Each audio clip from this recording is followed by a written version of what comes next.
மழை துளியாயன் இதயத்தை நனைத்து விட்டார்.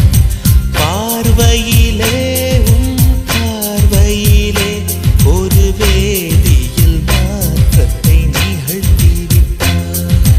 ஒளி ஒளியாய் வெட்டும் மின்னல் ஒளியாய் ரகசிய ஸ்தலங்களை ரசித்து விட்டார். ரசித்ததையே நீ ரசித்ததையே என் அனுமதி இல்லாமல் ருசித்து விட்டாய். பூவென நீ இருந்தால் இளம் பெண்களை போல் வருவேன். நிலவென நீ இருந்தால் உன் கானம் போல் இருப்பேன்.